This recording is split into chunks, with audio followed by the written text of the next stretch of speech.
If you're like most business owners in California, you understand the costs associated with your workers' compensation insurance policy.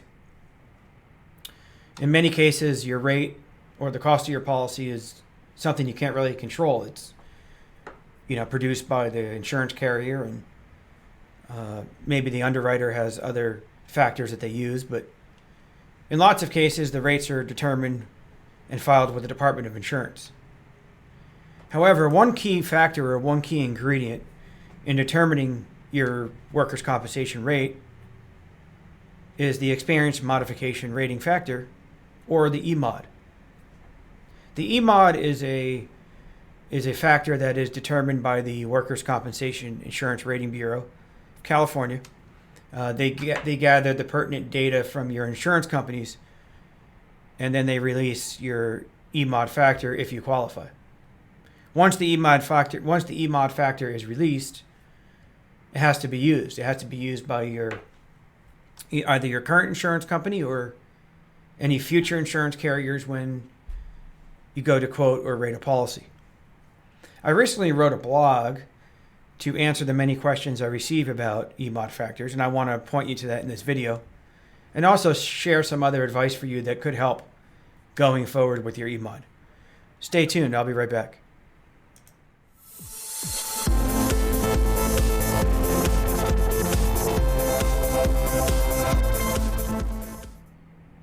In California, EMODs are nothing new.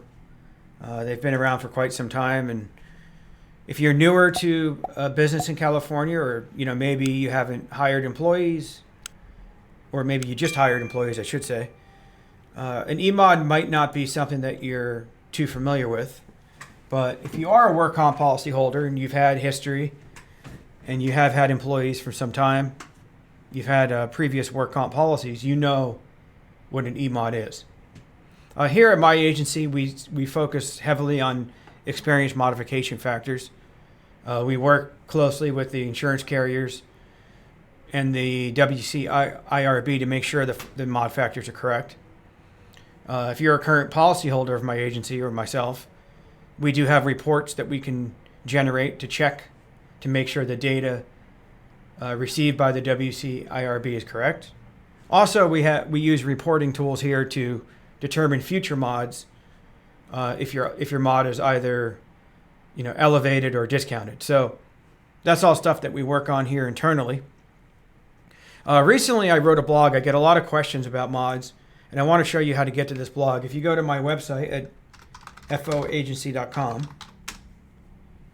and you click on the About Us section, if you hover over it and drop down to blog, the first blog that you'll see is the newest blog, which is everything you should know about California workers' compensation experience modification factors. Now, this goes into the kind of details about how mod factors are calculated, what goes into them. I think something that is important, people don't quite understand, is that it doesn't have to do with the mod factors are determined by not only actual losses, but expected losses in a class of business. Also, your payroll levels are a key factor. That's why here at the agency, we are extremely keen on making sure that your audits get done on time, because if there's delays in audits, you don't have the benefit of your payroll being reported to the WCIRB. Only your losses or expected losses are reported. So that makes your rating ratio or your EMOD factor look worse than what it is. So long story short, if your EMOD factor is above a 1, you'll receive a surcharge on your work comp rate. If it's below a 1, you get a discount. And some things that I think people need to realize is there are ways to improve your mod through loss control, through safety programs, and through risk management programs, all of which we offer here at the agency. We have some excellent programs in place, and if that's something you're interested in, feel free to give me a call or reach out. But please read the blog. I think it would be very helpful. Most people don't understand how their mod factors are determined, but they should, because workers' compensation is expensive, and small businesses need to control these, or all businesses really should do whatever they can to control their costs. Hey, why not save premium if you can? I appreciate you taking the time to see my video. Please remember, if you follow us on social media, we post a lot of our blogs there. And feel free to reach me directly at 858-384-1507.